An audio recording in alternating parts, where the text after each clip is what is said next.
to fake even videos, and this will represent probably the serious threat of artificial intelligence in the area of security, as social engineering can be used in a much more effective way by a much wider set of agents. Of course, artificial intelligence also has some advantages on the positive side.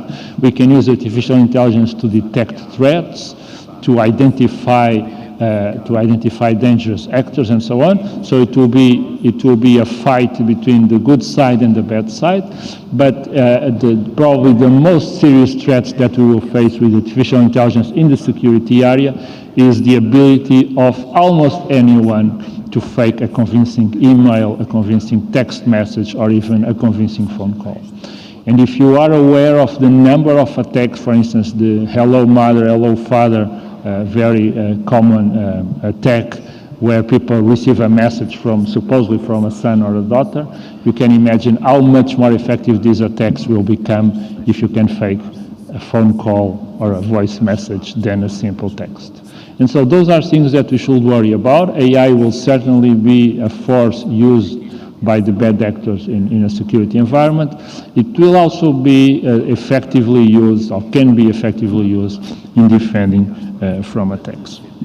And I finish, because I think I'm at the end of my time, I finish with another challenge brought by AI, and is very relevant in particular here, and which is the geopolitics challenge. We have to understand that right now the two big players in artificial intelligence are the United States and China. They are far ahead of Europe, even though Europe is trying to catch up. If you look at the 20 largest companies, technology companies in the world, only 2 are European, and none of them has a strong connection with this area. So we in Europe, we have to carefully balance our need to regulate and guarantee the rights of citizens and of people with our need not to be left behind as other powers move forward in developing artificial intelligence, in some cases without any respect for privacy and personal values, and in other cases pushed forward by the dynamics of a very competitive economy like the United States. I think Europe should not be left behind in artificial intelligence. I used to say that intelligence is a very different quality of any other quality. I mean, we are not the faster animals on the planet, not the strongest, nor the ones that fly higher. We are the more intelligent. So intelligence is a very particular characteristic that enables you to dominate the ecosystem, and Europe cannot be left behind with such a technology. Thank you very much.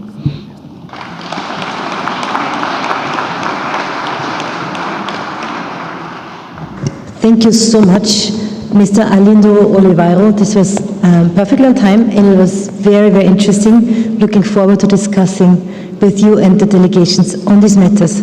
I shall now turn right away to Dr. Jean-Marc Ricli, who is the head of global and emerging risks and the founder and director of the Polymath Initiative at the Geneva Center for Security and Policy. Obviously, as already said, based in Geneva, Switzerland.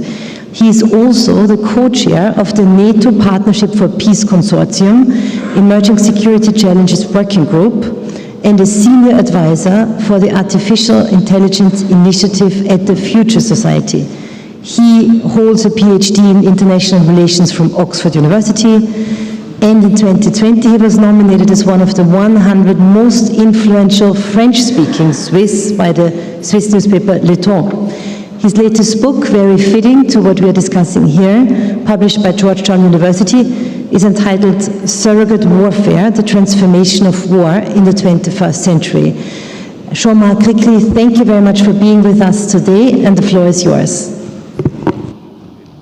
Thank you very much. Can you hear me? Hopefully so. Right. So I'm very sorry that I could not join you today. I'm actually in Asia with a topic that is related to what we're talking about today. I'm part of a 12-point dialogue between China, the United States, some European countries, and India about the risk related to AI. So in the next 10 minutes, I will talk about the security implications about AI. Do you see the slides? Just give us one moment to reboot. Excuse me, Dr. Rickley, just 1 second. Okay, no problem. Now we see the slides. Please go ahead. Okay, good.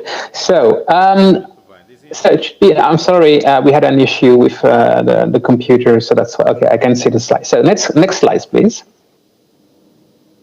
So next slide. Yeah, next. Okay, so what I would like to talk about today is about the pace at which this technology is evolving. And this pace is exponential. And that's probably the most important picture that you have to keep in mind. Because once we are faced with exponential growth, we are wired as a human to think in linear terms. And so the more we infer about the future, the more our inferences are actually beside what actually happens. Next slide, please. Right, so this is an example of exponentiality in terms of computing powers, in terms of data generation. Next, please. As you can see here, in 2013, about 8 years of video were uploaded on a daily basis on YouTube. In 2022, it was 82 years, and for the whole year in 2022, about 30,000 years of video were uploaded on YouTube. Next slide, please. So, as was mentioned by the previous speaker, as you can see here, you have growth patterns in different tasks. And what you have to understand here is that each of these tasks are a function that human beings are performing, be it language understanding, speech recognition, handwriting recognition. As you can see, there has been major improvement in the way algorithms have been working. Yes, next slide.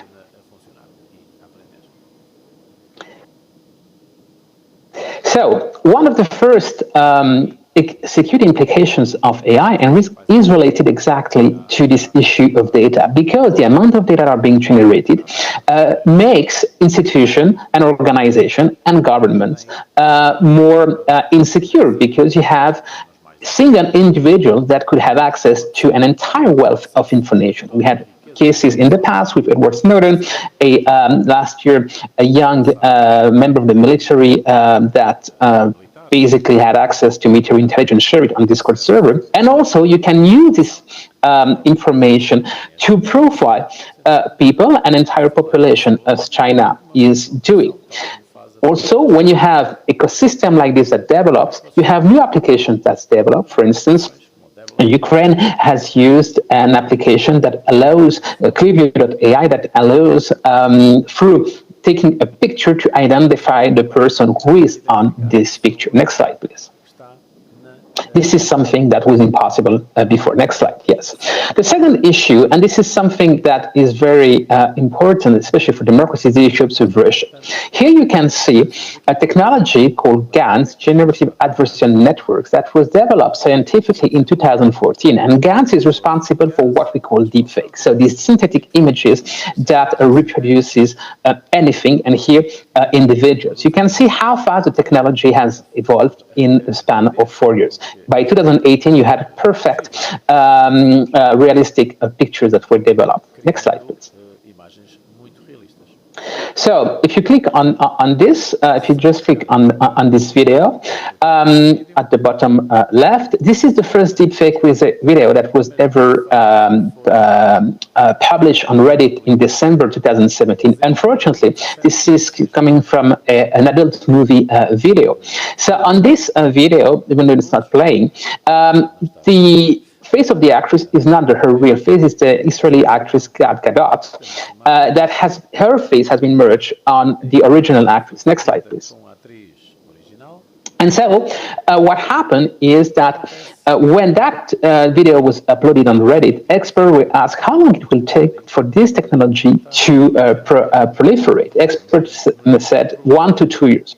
Less than 18 months later, about 15,000 videos of deepfake had been found online, of which 96% are porn videos, where 100% of the victims are women, and they had been watched more than 130 million times. Next slide, please. So as soon as you have such ecosystem that develop, it can be used by pretty much anyone. Next slide. pedophiles are using a AI generator to generate pictures. And last year, a pedophile was arrested in Quebec. And on his computer, 60,000 videos of deepfake of original picture that had been stolen on a website like Facebook and other, where parents share the pictures of their baby or children, had been used to generate deepfake. Next slide, please. So, if you press on the video, you should have the video here of deepfakes that have been used in warfare. The first on the left was Zelensky, but that deepfake was not really credible. On the one in the middle, this is Vladimir Putin, and Vladimir Putin here is calling for mass mobilization and introduction of martial law. That video of June last year led to some panic scenes in neighboring provinces of Ukraine in Russia. Next slide.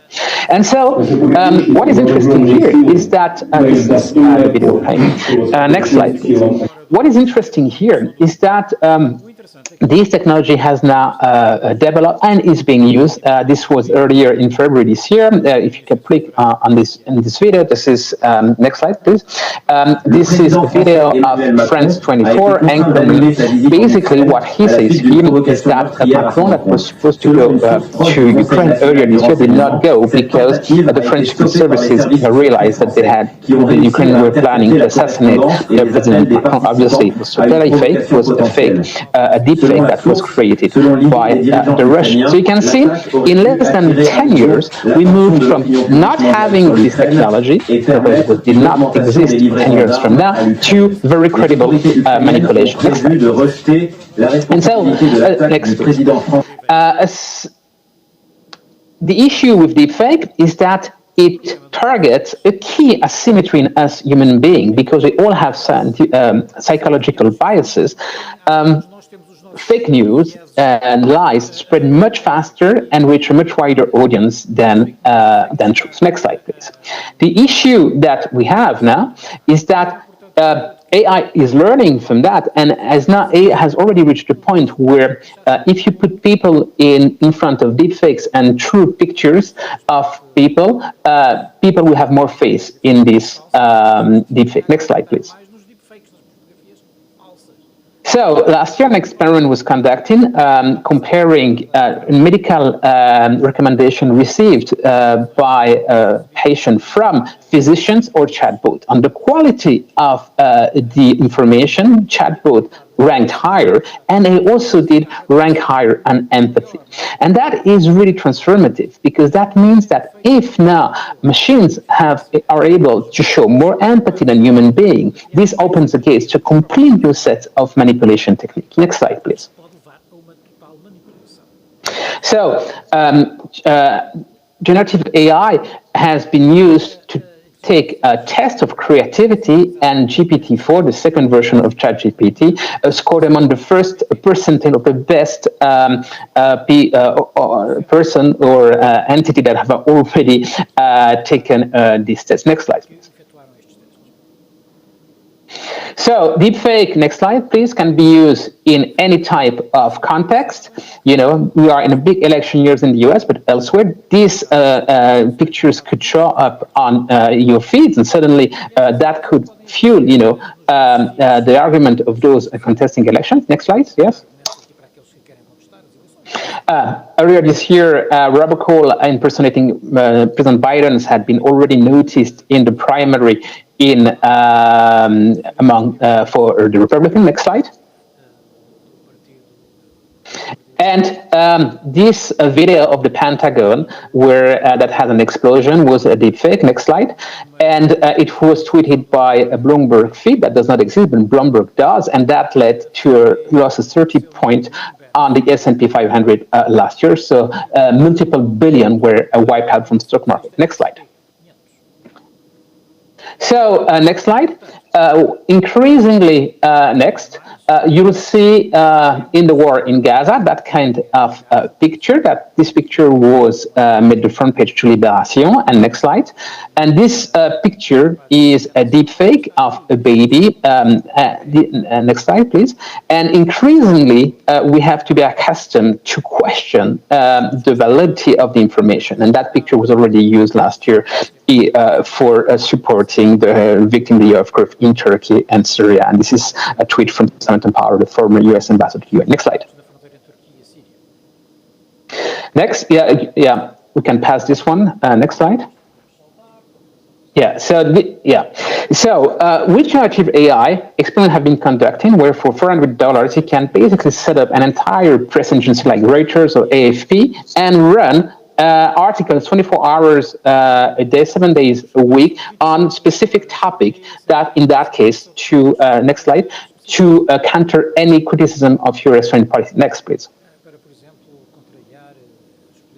So next slide. With ChatGPT, there has been development also autonomous agents. So it's agents that are no longer just you.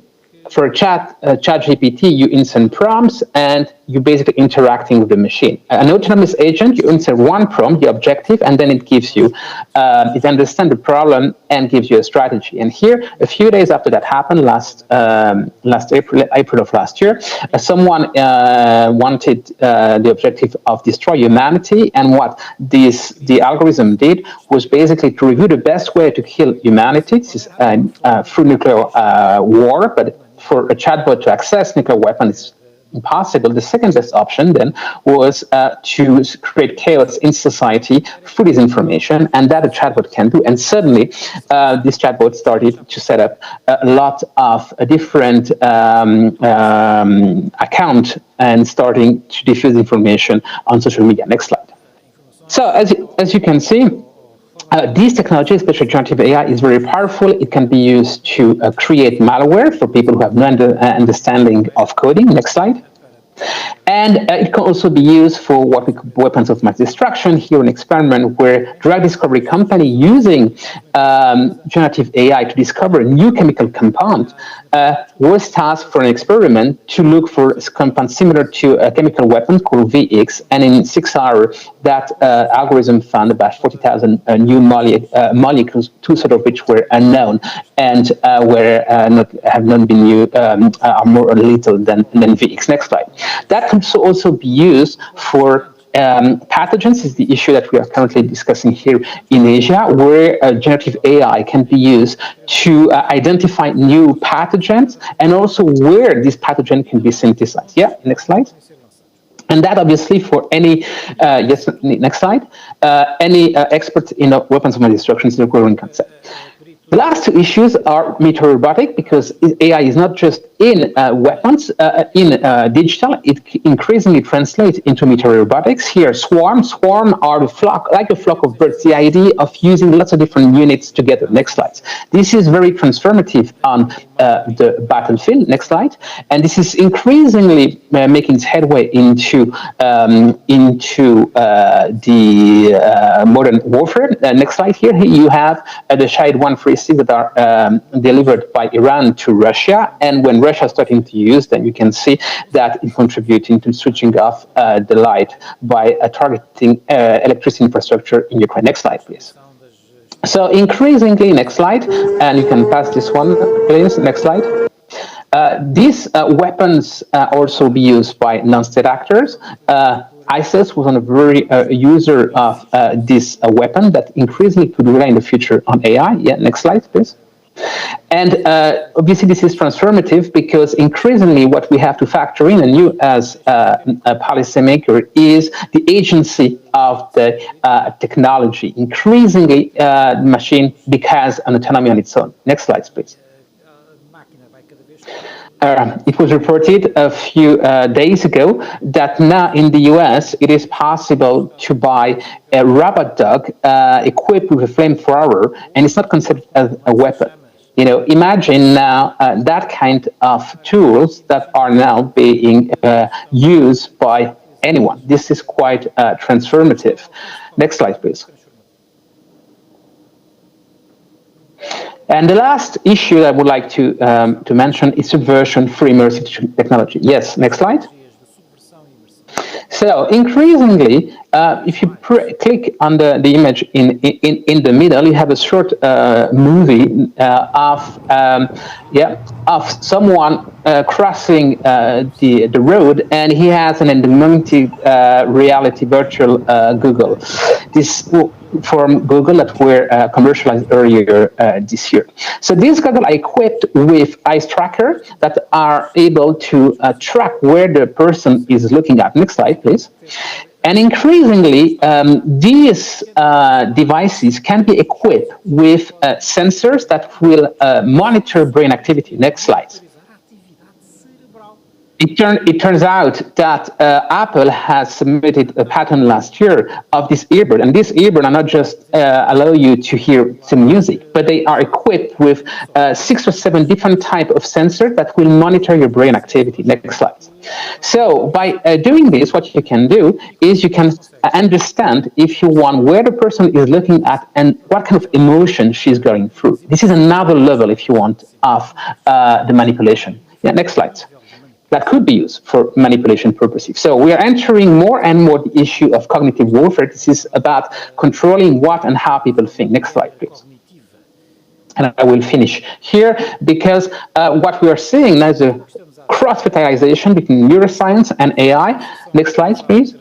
Increasingly, machines are able to read our brain activity and reconstitute what we are seeing or what we're reading. Next slide. This is ChatGPT. You show people a film, and below you see the reconstitution of what people are seeing. We are entered the era of mind reading. Next slide, please.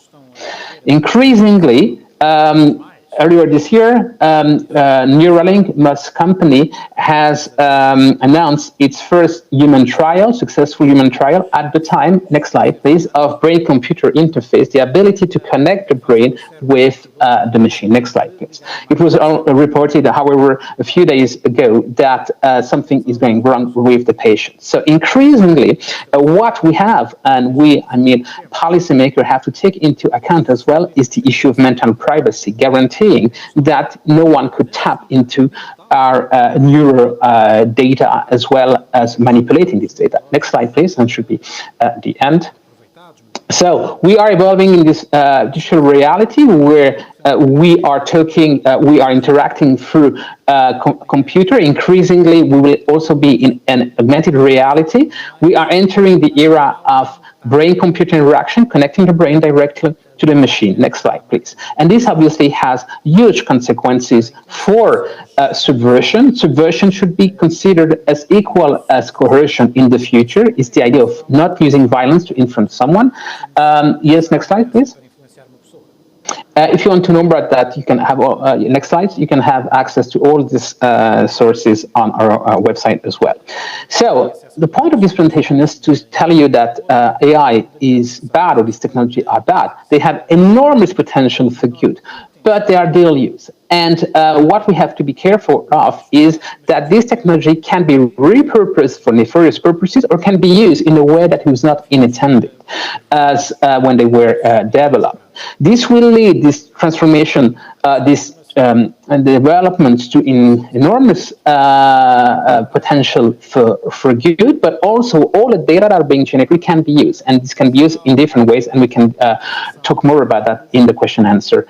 And next slide should be finished by now. Sorry for running slightly more longer than the 10 minutes. Thank you very much, Dr. Ricli. I think it was in the interest of everybody that I just let you go on, because this was very comprehensive and very useful for me, and I'm sure also for the other delegations. And we do have still a good amount of time. So thank you very much for your explanations and for all the details that you provided us with. I would now like to offer the floor to all of you present here. I would like to ask you to give me an indication of who would like to speak. I could make a speakers list. And I think it's a great occasion to have these two speakers here with us that you can ask direct questions. I can see already first hands up. This is the delegation of Spain. The floor is yours. Good morning. My name is Artemis Rayo. I'm from Spanish Parliament. I want first of all thank both speakers for their speeches, very interesting. And I want to talk just briefly about regulating artificial intelligence. It's true that this afternoon we will have a panel on regulating artificial intelligence, but I suppose the approach this afternoon will be more a political, a legal approach. But I think it's very important to know the techniques approach on regulating artificial intelligence. Many times it's a very opposed, a very different approach, techniques and legal approach. Then I would like to know about your opinion on the possibility of regulating from the global, regional or local approach limits to the artificial intelligence, how to focus the different challenge. The question of, in fact, if it's possible to regulate and limit artificial intelligence just in the local or regional level. You know, European Union has just adopted the artificial intelligence regulation. The Council of Europe is working on a new agreement on artificial intelligence. I would like to know about both opinions in general, but even in a more specific approach, if you want. Professor Oliveira has talked about two key words on the world of artificial intelligence that are language and image. Internet is just both things, words and image. And for me, it's especially scaring the use of image on the internet and by the artificial intelligence. I have a question. It's a simple question. It's not a sophisticated question, but can offer the dimension of how dangerous is a bad use of artificial intelligence. A simple question. How long it will take that we will be able to take a photo if we are walking around the street, to take a photo of someone, a person, and be able to identify personally this person with just taking this photograph. This would be the most intrusive way in our life. And my question, from a techniques point of view, is this one, and especially if it would be possible to limit this kind of actions for respecting and guaranteeing, of course, human rights and especially privacy. Thanks. Thank you very much. So I have now 6 speakers on my list. Please keep indicating if anybody else wants to speak. The next one will be Norway, followed by the first Italian intervention. Finland is number 7 now on the list. But I think I will let 3 delegations speak, and then we come back to the speakers, and then the next 3. So now this is Norway, followed by Italy.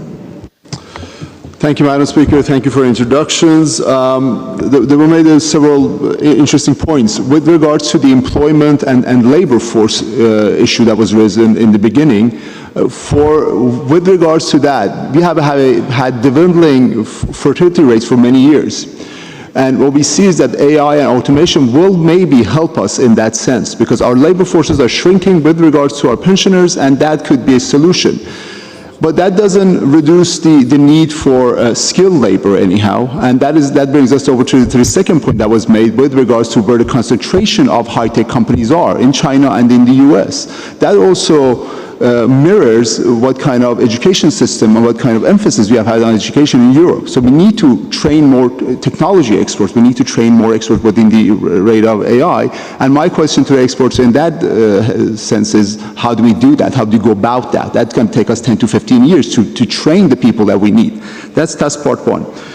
Part two, with regard to the swarming technology that was mentioned, that's quite interesting because that puts us in that brings a larger debate to the field here.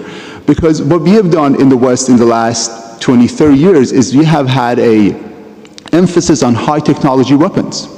The Iranian drones are cheap. With swarming technology, they become very efficient. So our high-tech weapons with enormous cost meets cheap weapons with AI usage, and that also creates a lot of issues for us as high-tech countries. And I don't know how to go about that, but that's also a 20, 30-year span we need to look at this issue. The last thing is that with regards to surveillance systems, Mr. Rickley mentioned China as an example. What we know is China has exported all these systems to a lot of countries. A lot of African countries have them, Iran has them, and a lot of other countries use these systems actively to prosecute democracy fighters or even those who use their freedom of speech. These are issues that we are facing, and with regulations we could do something for that in our sphere of the world, but how do we counter all these moves? What kind of technology do we develop to counter all the misuse of AI? Thank you. Thank you. Italy. Thank you so much to both relators. The same question for both. Thank you for the scenario. And we have a problem now of which approach to adopt. In your opinion, is better an approach that create a ban, forbid something, or an approach that educate people? And if you answer both, what kind of sharing of this? And which sectors should be affected first? Thank you. Thank you so much. I would now like to give the floor to our speakers before we go back to questions from the audience. Would you like to begin?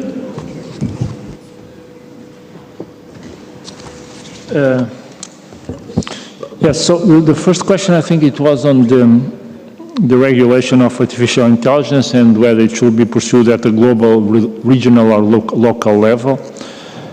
I think the ideal situation will be if we had significant agreement in the world about how it should be regulated. I think we are very far from that. I think what we can do now is regulate at the bloc level, the European Union level, and so on. But of course, that has limitations because we run the risk of regulating too much and making business easier to be developed elsewhere, and so we may stay behind.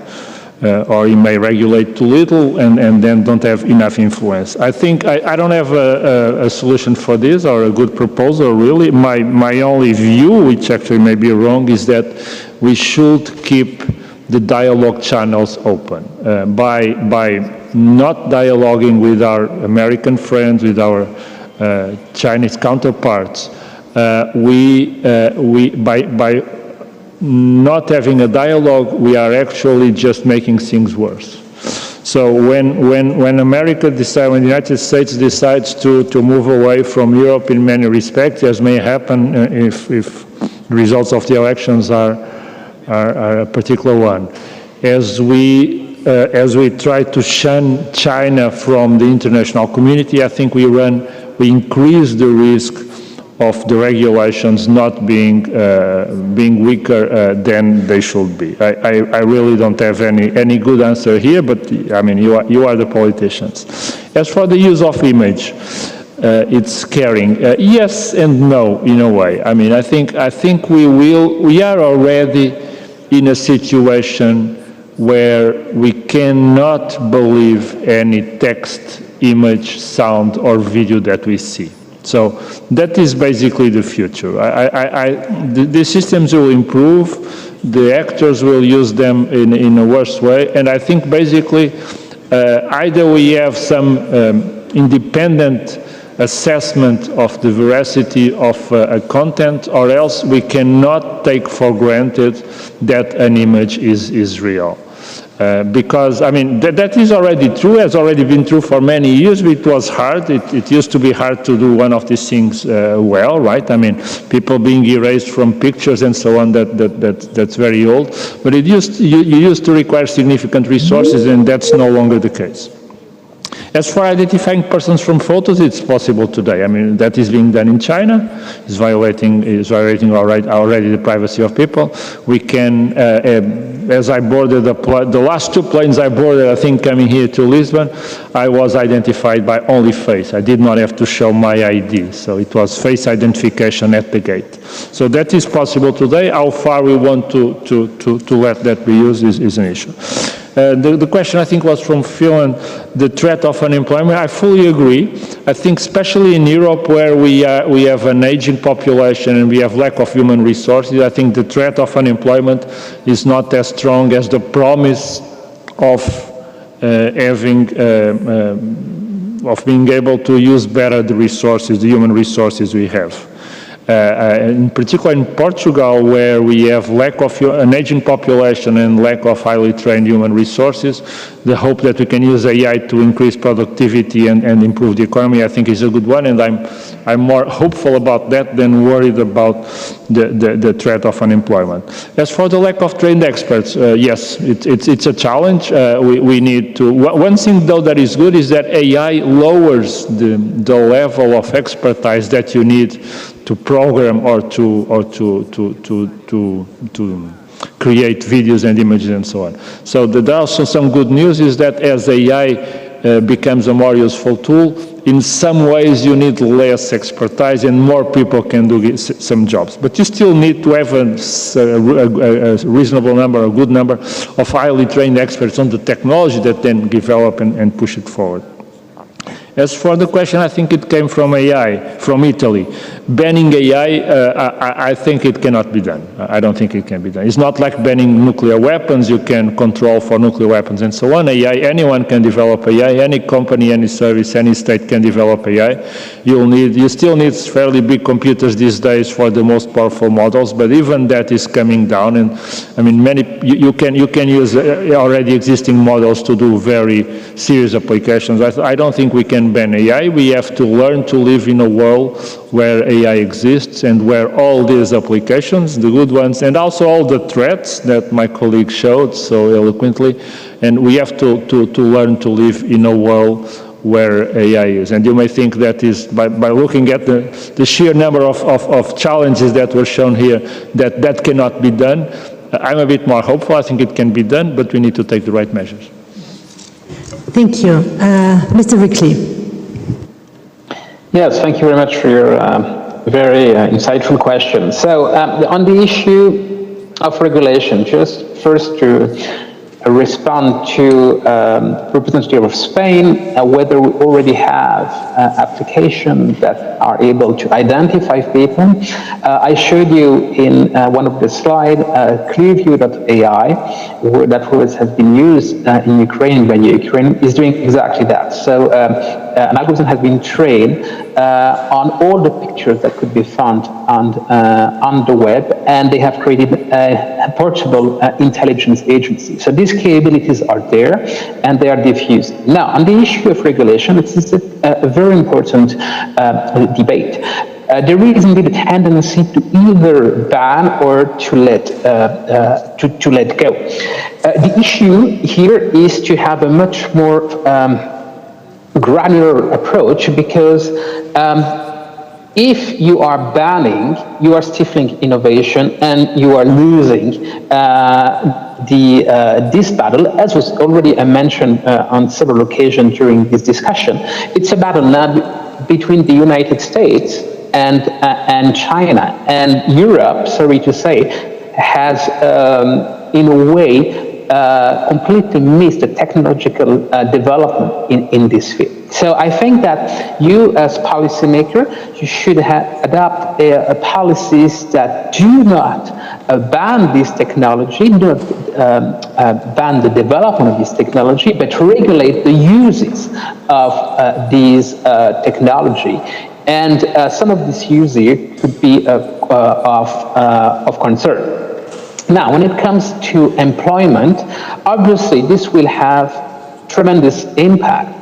Up until ChatGPT and the boom of generative AI, I've been in several committees looking at the impact that AI would have on employment.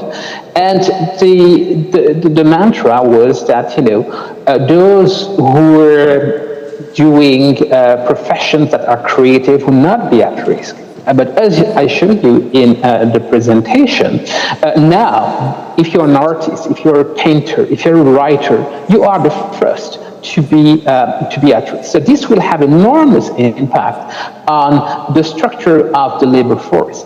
And it could be that actually a plumber will be much more secure than someone like me who spent his time reading and analyzing how things develop. And that will also imply that increasingly AI, as I tried to show, is also moving into robotics. And we are starting to see the same exponential growth in physical systems. Robots increasingly being able to perform tasks that will only be possible by human in the past. So that will require to train, reskill probably a large chunk of a population. And that will also require to adapt our educational system. In terms of the question from Robin, concentration